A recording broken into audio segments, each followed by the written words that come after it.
Poco después de la muerte de Santo Tomás de Aquino, el cristianismo empezó a agrietarse. La filosofía y la ciencia se iba cada vez separando más de la teología de la Iglesia. Había personajes que decían que no nos podemos acercar a Dios por medio de la razón. Lo más importante para el hombre era someterse a la voluntad de Dios. Con esto se dio paso a un nuevo método científico y a un nuevo entusiasmo religioso, que fueron las bases para los dos importantes cambios, el Renacimiento y la Reforma. El Renacimiento comenzó en Italia y se fue expandiendo por toda Europa. Volvió a nacer la cultura y el arte renacentista. Humanismo renacentista. El hombre se volvió a colocar en el centro del universo. En esta etapa se puso de moda hacer esculturas, escritos y antiguos, y también aprendieron el griego y su cultura. Los inventos más importantes de esta época eran la brújula, la cual facilitó la navegación, y los más grandes descubrimientos, la pólvora.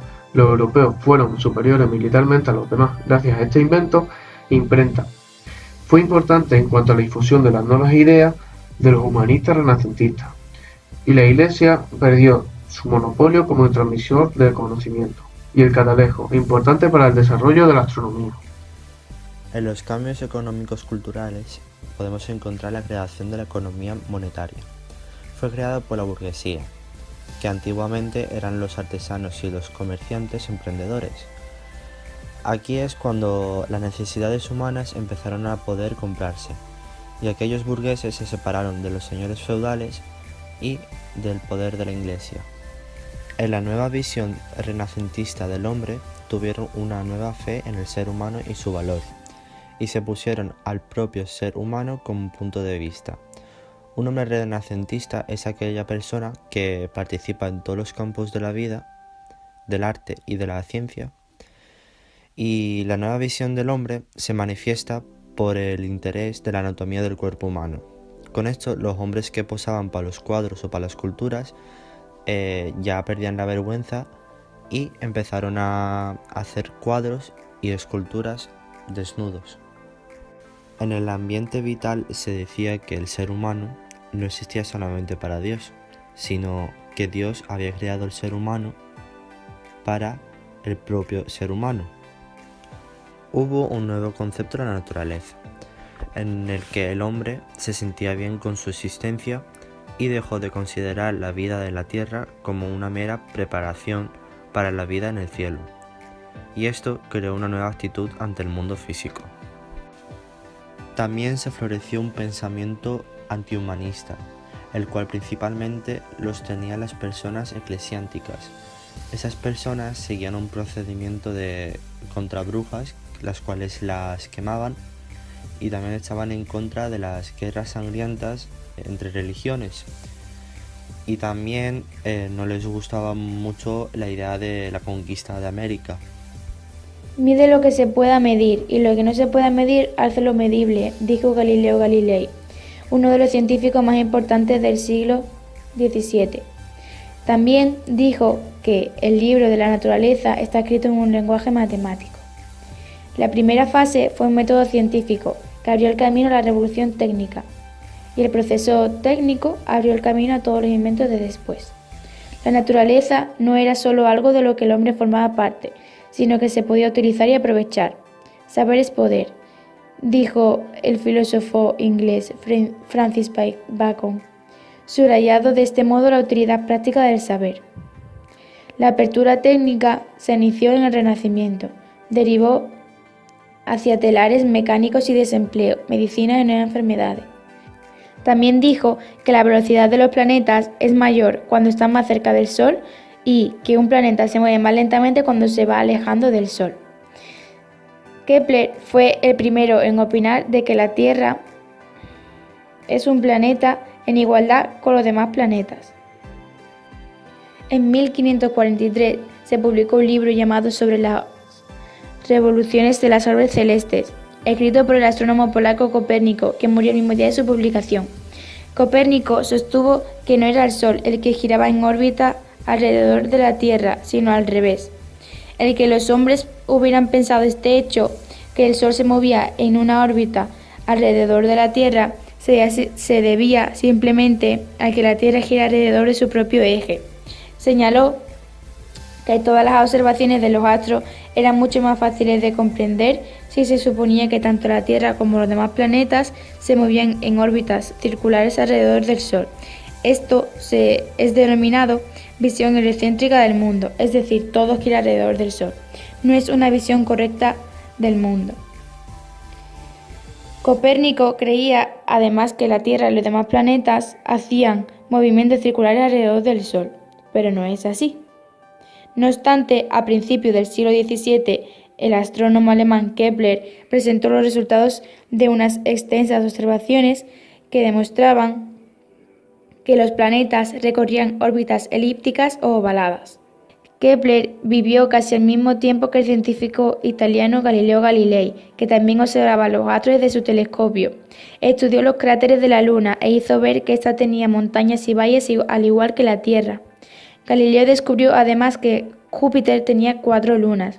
Eso quiere decir que la Tierra no era la única que tiene una luna. También formuló la llamada ley de la inercia. La ley de la inercia es: la velocidad que ha adquirido un cuerpo se mantendrá constante mientras no haya causas exteriores de aceleración o deceleración. Ahora os voy a poner un ejemplo. Si estás sentada en un tren y se te cae una manzana, la manzana no cae hacia atrás en el compartimento, solo porque el tren se mueva.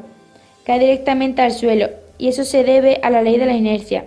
La manzana conserva exactamente la misma forma, la velocidad, que tenía antes de que tú la soltaras. En los tiempos de Galileo no había trenes, pero si vas empujando una bola por el suelo y la sueltas, entonces la bola seguirá rodando.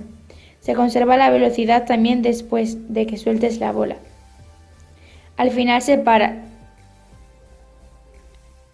Aristóteles creía que un proyectil que se lanzaba al aire oblicuamente hacia arriba seguía primero una curva suave, pero que al final caía verticalmente a la tierra. No era así, pero no se pudo demostrar que estaba equivocado.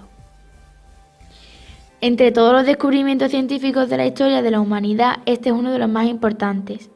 Luego llegó el físico inglés Isaac Newton, que vivió desde el 1642 al 1727.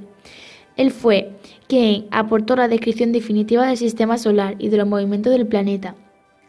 No solo explicó cómo se mueven los planetas, sino también pudo explicar con exactitud por qué se mueven así. Lo pudo hacer utilizando, entre otras cosas, lo que llamamos la dinámica de Galileo.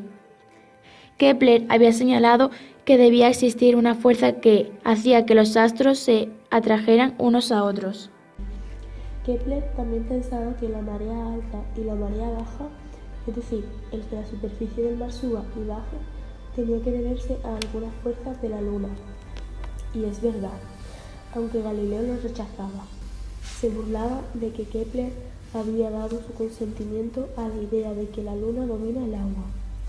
Eso era porque Galileo negaba la idea de que semejantes fuerzas de gravitación pudieran actuar a grandes distancias y por tanto entre los distintos astros. Entonces se equivocó.